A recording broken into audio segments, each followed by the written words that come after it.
Bienvenidos a un nuevo episodio de Medicina en Día. Yo soy el doctor Hugo Pellegrino Ló y en el programa de hoy yo voy a hablar sobre el trasplante de médula ósea. A lo largo de los próximos programas voy a hablar de la importancia del trasplante de órganos y la diferencia que la donación de un órgano puede hacer en la vida de una persona que necesita una segunda oportunidad en su vida. Y por eso hoy voy a hablar sobre el trasplante de un órgano que es la médula ósea, que es un órgano gelatinoso localizado en el interior de los huesos, donde se forman las células sanguíneas, como los glóbulos rojos, glóbulos blancos y plaquetas. La médula ósea puede ser roja o amarilla. La primera es responsable de la producción de las células de la sangre, mientras que la segunda está formada solo por grasa y no produce células sanguíneas. Experiencia. A lo largo del último medio ciclo, el trasplante de médula ósea y el trasplante de células madres hematopoyéticas se han utilizado con frecuencia creciente para tratar numerosas enfermedades malignas y no malignas. Con los avances en las técnicas, indicaciones y terapia de soporte, el trasplante de células madres hematopoyéticas sigue siendo un campo de avance en el tratamiento de enfermedades humanas. Contexto histórico. Los temores de guerra nuclear en la posguerra, Guerra Fría, estimularon el interés por los efectos de la radiación en el cuerpo humano. Los estudios iniciales con animales rápidamente revelaron que la médula ósea era el órgano más sensible a los efectos perjudiciales de la radiación. La reinfusión de las células de la médula se utilizó posteriormente para rescatar a los animales irradiados letalmente. En la década de 1950, los pacientes recibieron dosis letales de radiación para tratar la leucemia. Aunque muchos han tenido una recuperación hematológica después de ese tratamiento, todos los pacientes acabaron sucumbiendo a la recaída de sus malignidades o infecciones. En los años 1950 y 1960, casi 200 trasplantes de médula halógena se realizaron en humanos, sin éxito a largo plazo.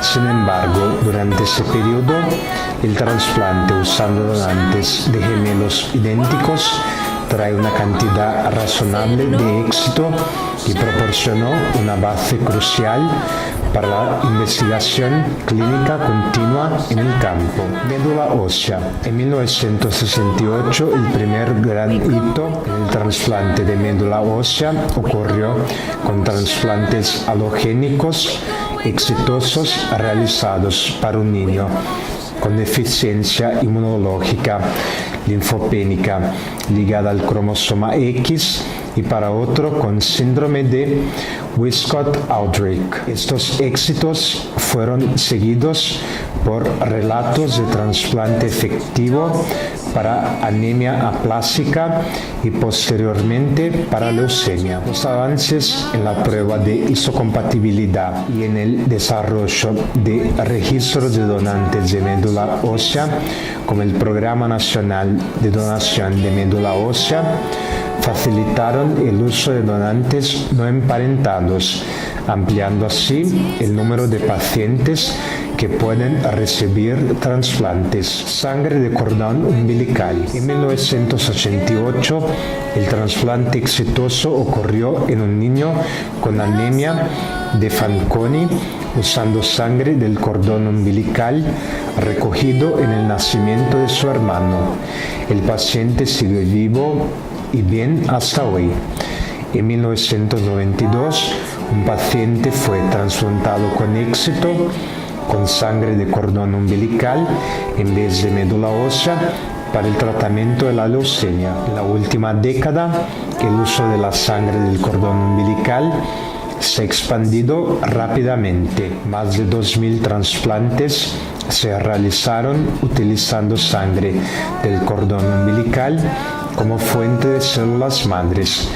La sangre del cordón umbilical ha sido utilizado para trasplantar en cualquier estado de enfermedad para el cual la médula ósea puede ser usado. La tasa de supervivencia libre de leucemia de 5 años en 503 niños con leucemia linfoblástica aguda que recibieron un trasplante de sangre del cordón umbilical que fue incompatible con uno o dos antígenos leucocitarios humanos fue similar cuando se comparó con la tasa de supervivencia de 282 niños que recibieron trasplante de médula ósea. El número limitado de células en la sangre del cordón umbilical ha restringido tradicionalmente su uso a niños y adultos pequeños. Las técnicas estudiadas para proporcionar esta fuente a una gama más amplia de pacientes incluyeron transfusión de múltiples unidades, expansión ex vivo de la unidad de sangre del cordón antes del trasplante y exposición del injerto de sangre del cordón a compuestos destinados a mejorar el alojamiento y el injerto. Células madres de la sangre periférica. Además de la médula ósea y la sangre del cordón, las células madres de la sangre periférica ganaron popularidad como fuente de células madre desde su introducción inicial en los años 80. Información básica. Fuentes de célula madre. La célula más importante necesaria para el trasplante exitoso es la célula madre hematopoyética. Actualmente las principales fuentes de célula madre para trasplante incluyen médula ósea, sangre periférica y sangre del cordón umbilical. Esos pueden obtenerse de varios donantes. Cuando se obtienen del destinatario se les llama autólogos. Cuando vienen de alguien que no sea el destinatario se les llama halogénicos. Los 3 tipos de donantes halogénicos son singénicos, relacionados y no relacionados. Cuando el donante es un gemelo idéntico, la donación se denomina singénica. Como los nombres indican, los donantes halogénicos relacionados son parientes y los donantes no relacionados se identifican a través de un registro de donantes de un banco de sangre del cordón umbilical. Un resumen es el siguiente. Las fuentes de células madres pueden ser autólogas o halogénicas. Las fuentes halogénicas son las siguientes: singénico, o sea, gemelo idéntico, relacionado, no relacionado. Los tipos de células madres son las siguientes: médula ósea, sangre de cordón umbilical, sangre periférica. Ventajas y desventajas del cordón umbilical. La sangre del cordón umbilical puede ser usado para trasplantar en cualquier estado de enfermedad para el cual la médula ósea puede ser usado. El pequeño número de células recogidas en cada unidad típicamente limita el tamaño del receptor, aunque se han reportado trasplantes exitosos en pacientes con peso superior a 100 kilogramos. El uso de varias unidades de cable para un solo paciente es una estrategia para superar esta limitación. Los estudios mostraron la viabilidad, seguridad y eficacia del doble trasplante de sangre del cordón umbilical. Sin embargo, un estudio aleatorizado de trasplante de sangre del cordón en 224 pacientes de 1 a 21 años con cáncer hematológico descubrió que las tasas de supervivencia fueron similares tras el trasplante de sangre del cordón unitario y doble, pero los trasplantes unitarios fueron asociados con mejor recuperación plaquetaria y menor riesgo de enfermedad del injerto contra huésped. Otros factores que limitan o mejoran el uso de la sangre del cordón umbilical incluyen lo siguiente: normalmente se necesitan menos células por kilogramo de peso cuando se utiliza sangre del cordón umbilical. Un porcentaje mayor de células primitivas está presente en la sangre del cordón umbilical que en la médula ósea. La sangre del cordón umbilical contiene más células que están en un estado altamente proliferativo. Estos típicamente estarían en un estado quiescente en la médula ósea. El injerto con una unidad de sangre del cordón umbilical puede ser probado solo una vez, mientras que los donantes de médula ósea pueden volver a donar si el primer trasplante falla el injertar. La sangre del cordón está asociada a una tasa mayor de no injerto. Esto es especialmente evidente en las enfermedades de insuficiencia de la médula ósea, especialmente la anemia aplásica. El injerto retardado de neutrófilos es común en la sangre del cordón umbilical, 23 días comparado con 10 a 14 días para médula ósea y 7 a 12 días con células madre de la sangre periférica. Un estudio de 434 trasplantes no relacionados consecutivos realizados entre 1997 y 2009, Parody y colegas descubrieron que el trasplante de sangre del cordón fue asociado a un mayor riesgo de aspergilosis invasiva e infección por citomegalovirus comparado con trasplantes de médula ósea y de sangre periférica, pero las tasas de mortalidad relacionadas con la infección y la mortalidad no recidiva fueron similares entre los grupos. Las ventajas de la sangre del cordón umbilical parecen incluir un tiempo menor para obtenerlo, menos problemas con la enfermedad del injerto contra el huésped y un número menor de células necesarias para obtener el injerto. Indicaciones para el trasplante: enfermedades no malignas, disturbios metabólicos hereditarios, adrenoleucodistrofia, síndrome de Hurler, leucodistrofia metacromática, osteopetrosis y otros. Trastornos inmunológicos hereditarios, inmunodeficiencia combinada grave, síndrome de Wiskott-Aldrich y otros. Un paciente infectado por el VIH con leucemia mielogénica aguda fue tratado con trasplante halogénico de médula ósea de un donante que no poseía la proteína de superficie celular CCR5, que es crucial para la entrada del VIH en células humanas.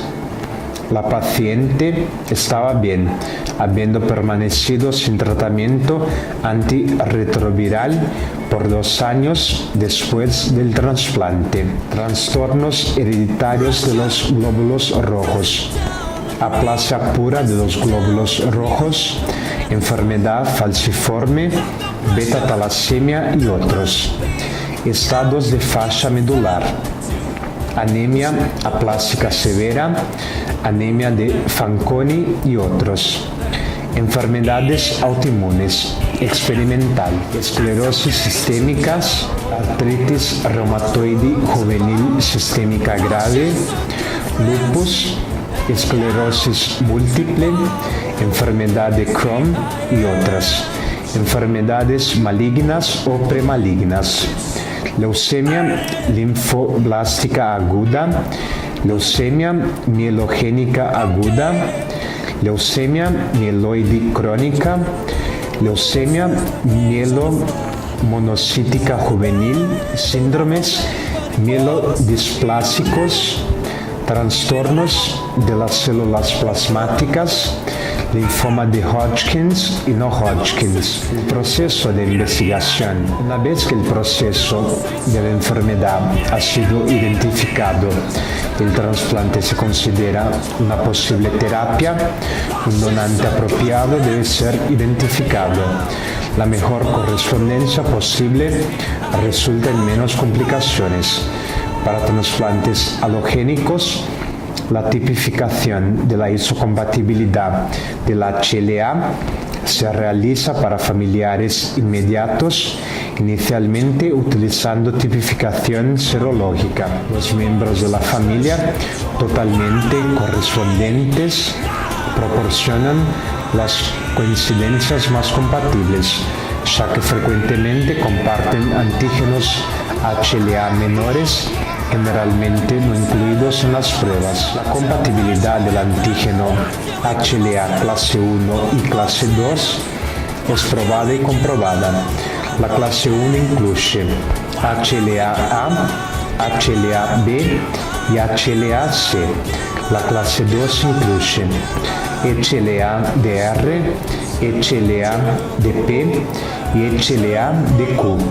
Una correspondencia de 6 de 6 se refiere a la prueba de HLA-A, HLA-B y HLA-DR, cada una de las cuales tiene 2 alelos.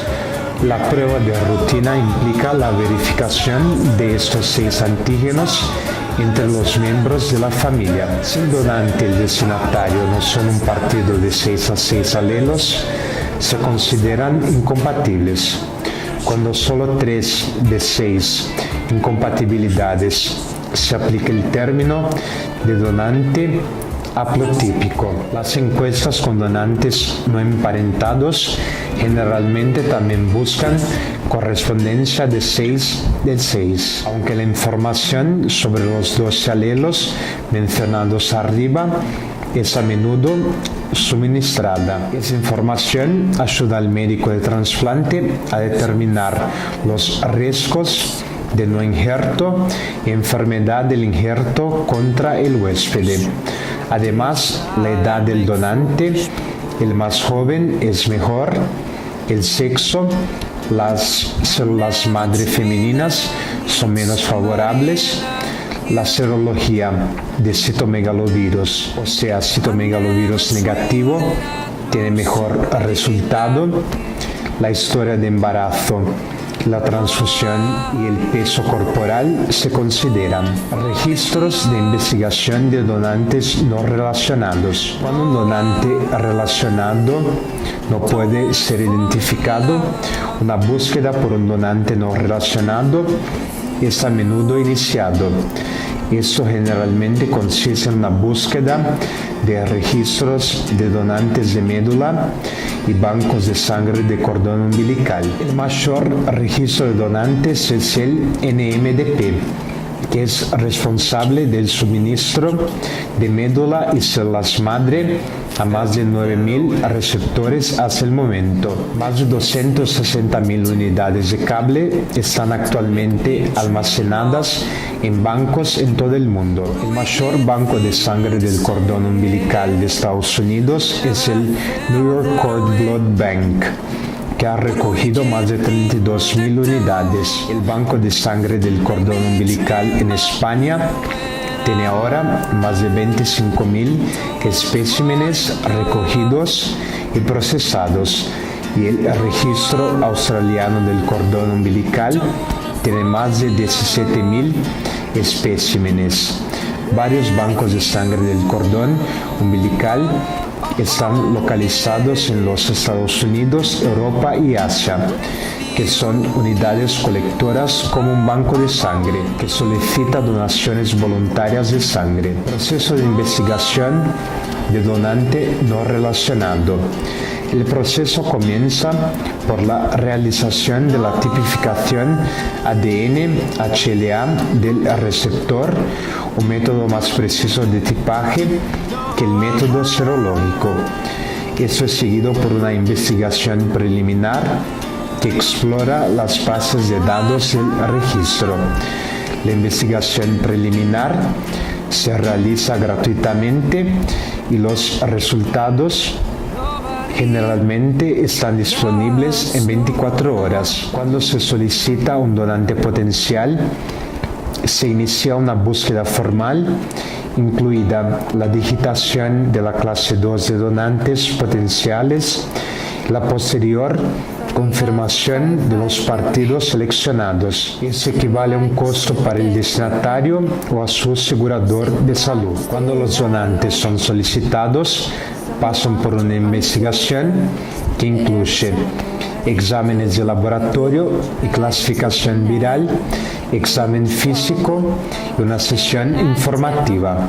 Cuando se obtuvo la aprobación del donante, se establece una fecha para la recolección. La médula ósea y la sangre del cordón umbilical se recogen el mismo día del trasplante con la intención de infundir el receptor dentro de las 24 horas posteriores a la cosecha. Generalmente, la sangre del cordón umbilical se envía al centro de trasplante antes del inicio del régimen de acondicionamiento del receptor. Los donantes se mantienen anónimos del destinatario hasta un año después del trasplante. En ese momento, la información de identificación puede ser cambiada si son mutuamente deseadas. Proceso de trasplante. El proceso de trasplante generalmente se divide en las siguientes 5 fases: acondicionamiento, infusión de células madre, fase neutropénica, fase de injerto, periodo de desembarazo, acondicionamiento. El periodo de acondicionamiento generalmente dura de 7 a 10 días. El objetivo es administrar quimioterapia, radiación o ambos para eliminar la malignidad, prevenir el rechazo de nuevas células madres y crear espacio para las nuevas células. Los esquemas de acondicionamiento más comunes incluyen la irradiación total del cuerpo y ciclofosfamida o busulfán. Numerosas otras combinaciones son también utilizadas y comúnmente incluyen drogas tales como fludaramida, etoposide, melfalanato, citarabina y tiotepa, además de los agentes arriba mencionados. Además, agentes anticélulas T, como la globulina antitimocítica, puede añadir al régimen en ciertos casos para evitar el rechazo del injerto. Los pacientes generalmente toleran bien el acondicionamiento, aunque la terapia antiemética se utiliza para prevenir la náusea significativa que puede ocurrir. Procesamiento e infusión de células madres. La infusión de células madres generalmente se realiza en alrededor de 1 hora, pero este periodo varía dependiendo del volumen infundido. Las células madres se pueden procesar antes de la infusión si se indica. La depleción de células T puede ser realizada para disminuir la enfermedad del injerto contra el huésped.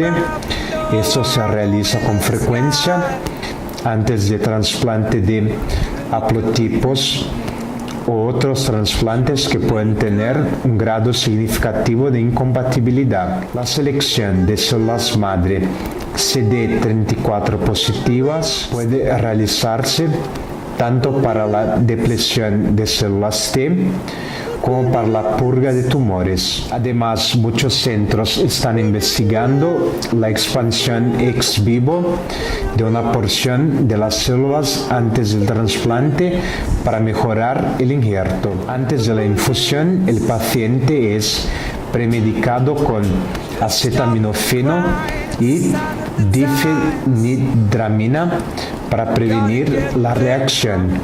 Las células entonces se infunden a través de un catéter venoso central muy parecido a una transfusión de sangre. La anafilaxis, la sobrecarga de volumen, la enfermedad del injerto contra el huésped transitorio son las principales complicaciones potenciales implicadas. Además, los productos de células madres que fueron criopreservadas contienen dimetil sulfóxido, un conservante, y pueden causar insuficiencia renal además de olor y sabor desagradables. Fase neutropénica. Durante ese periodo, que dura 2 a 4 semanas, el paciente esencialmente no tiene un sistema inmunológico efectivo. La curación es mala y el paciente es susceptible a la infección. Los cuidados de soporte y terapia antibiótica empírica son los pilares del paso exitoso a través de esta fase. Al principio de ese periodo, el virus herpes simplex es un importante patógeno potencial. Generalmente, esto se adquiere a partir de la reactivación de una infección anterior. También durante ese periodo, la flora endógena, como los organismos de la piel y del intestino, son los organismos más frecuentemente encontrados. Las infecciones nosocomiales adquiridas en el hospital tal vez presenten el mayor riesgo, ya que son a menudo más resistentes a los esquemas estándar de antibióticos usados. Durante el inicio de la terapia antibacteriana difundida, la selección de hongos puede ocurrir.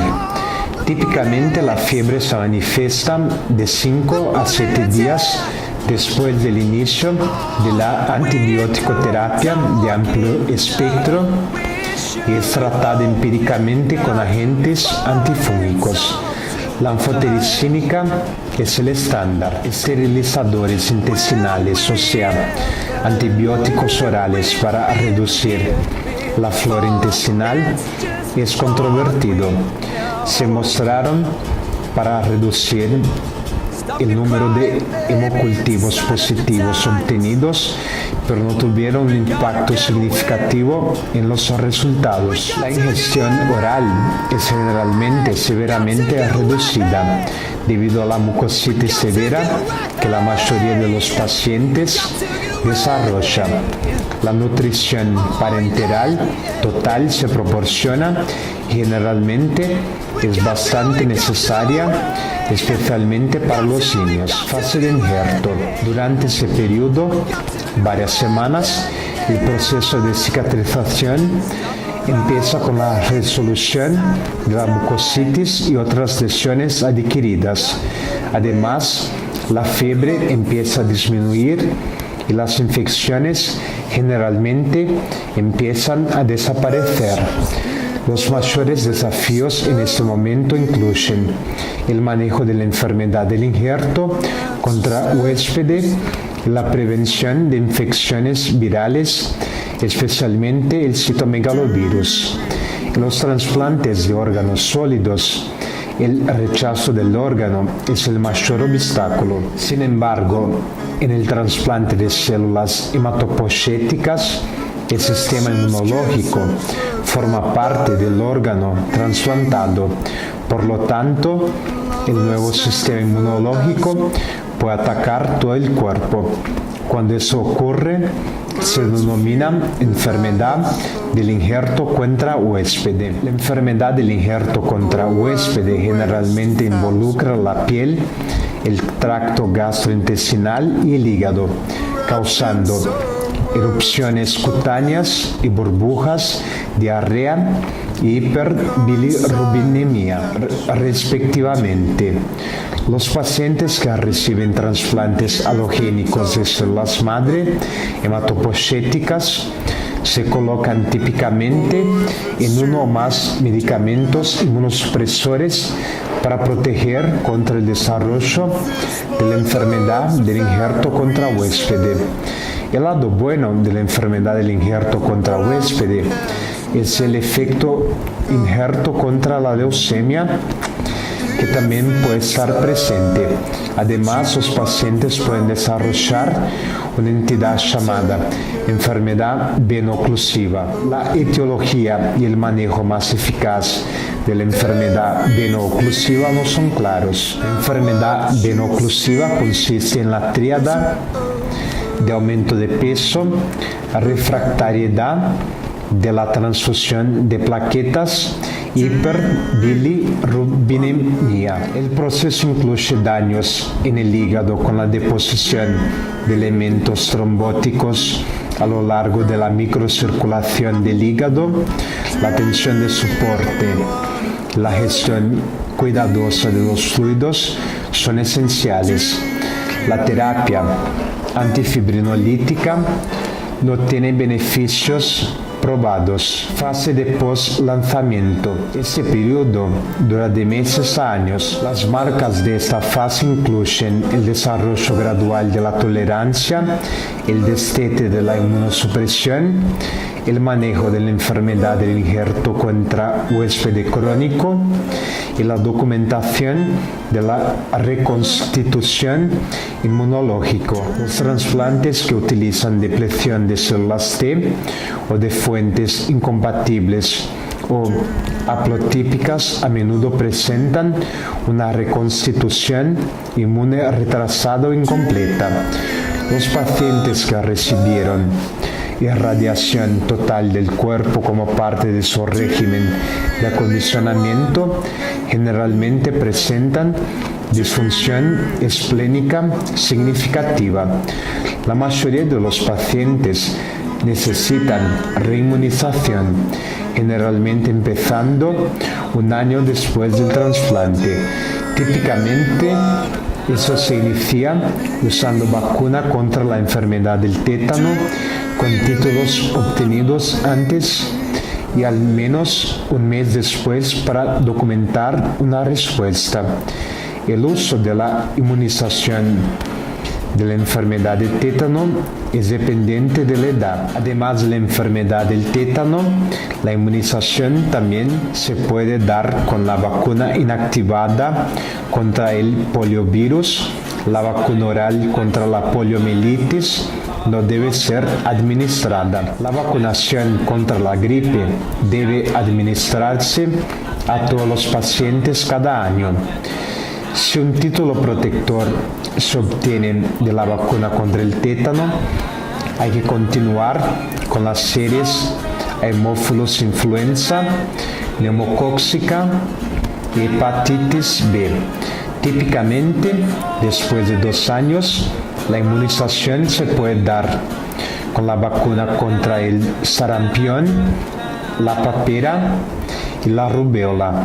Solo si el paciente se inmuniza con éxito con las vacunas arriba, el paciente no tiene inmunosupresores por más de 6 meses y el paciente no tiene enfermedad del injerto contra huésped crónico. Si el paciente tiene títulos adecuados de rubéola, puede suspenderse la inmunización. Todas las demás vacunas con virus vivos deben evitarse siempre que sea posible. Resultados. Las mejoras en el tratamiento de soporte, regímenes con antibióticos y tipificación de ADN HLA tuvieron un impacto significativo en la mejora de la supervivencia y la calidad de vida después del trasplante. En general, los pacientes con enfermedad estable o enfermedad en remisión tienen mejores resultados que aquellos trasplantados durante una fase posterior de la enfermedad o con enfermedad recidivada. La edad joven en la época de trasplante también lleva a resultados más favorables. El estado negativo de citomegalovirus del receptor y del donante aumenta la probabilidad de supervivencia.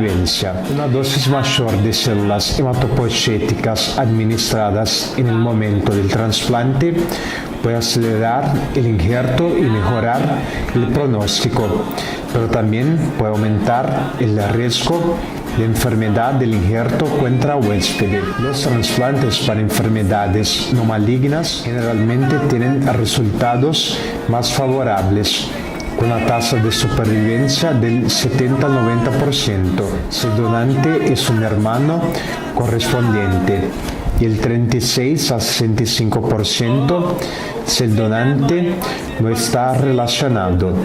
Los trasplantes para leucemias agudas en remisión en el momento del trasplante tienen tasas de supervivencia del 55 a 68% si el donante está relacionado y el 26 a 50% si el donante no está relacionado.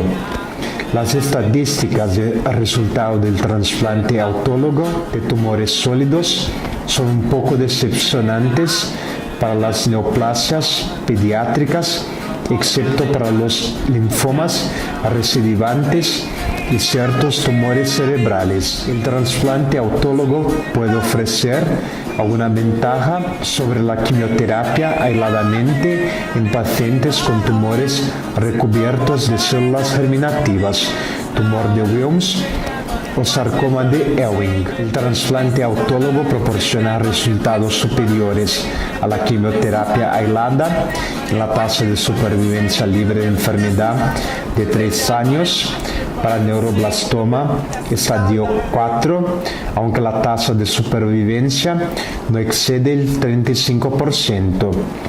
En pacientes en primera remisión a rabdomiosarcoma alveolar metastático o sarcoma de Ewing metastásico, ninguna ventaja significativa fue demostrada hasta el momento para el trasplante autólogo en relación con la quimioterapia aislada. Algunos regímenes de trasplante recientes utilizan estrategias diseñadas para inducir enfermedad del injerto contra huésped autóloga a fin de provocar un efecto injerto versus tumor en la esperanza de mejorar los resultados. La enfermedad residual persistente mínima antes y después del trasplante alogénico de médula ósea predijo recidiva en un estudio con 81 niños con leucemia linfoblástica aguda. Los pacientes que tuvieron negatividad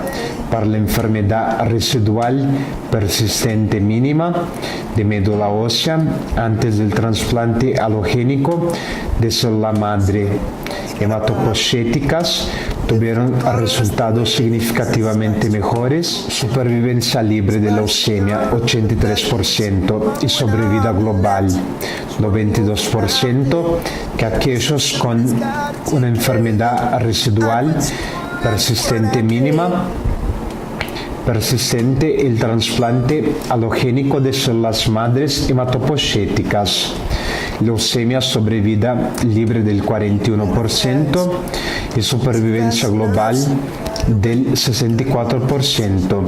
O post-trasplante alogénico de células madre hematopoyéticas, sobrevida libre de leucemia 35% y supervivencia global del 55%. En los análisis multivariados, la enfermedad residual persistente mínima post-trasplante alogénico de células madre hematopoyéticas permaneció como un predictor independiente de sobrevida libre de leucemia. Un estudio de seguimiento de 1.823 adultos sobrevivientes de trasplante de células hematopoyéticas menor resiliencia relatada, el paciente fue asociada a la enfermedad del injerto contra el huésped crónico de mayor gravedad, menores scores de desempeño, falta de trabajo a causa de la salud e incapacidad permanente. Los pacientes que relataron scores de baja resiliencia también fueron más propensos a sufrir de sufrimiento psicológico y estar en el cuartil más bajo de calidad de vida relacionado a la salud mental. Varios regímenes han sido explorados en un intento de mejorar las tasas de supervivencia en estas enfermedades, incluyendo el uso de nuevos regímenes de acondicionamiento, el uso de varios cursos de terapia de alta dosis con soporte de células madres y el uso de infusiones de linfocitos donantes. De la misma forma, el tratamiento de los tumores cerebrales produjo resultados igualmente decepcionantes con excepción del meduloblastoma. Los regímenes de trasplante corrientes para el tratamiento de tumores sólidos enfatizan la introducción de nuevos agentes prometedores en el régimen o el uso de ciclos secuenciales de terapia de alta dosis seguidos de soporte de células madre. Gracias por mirar al programa de hoy. Yo soy el doctor Hugo Pellegrino Lo. Para más informaciones, pido que me contacten a través de mi dirección de correo electrónico hugo.loh@gmail.com. Hasta el próximo programa.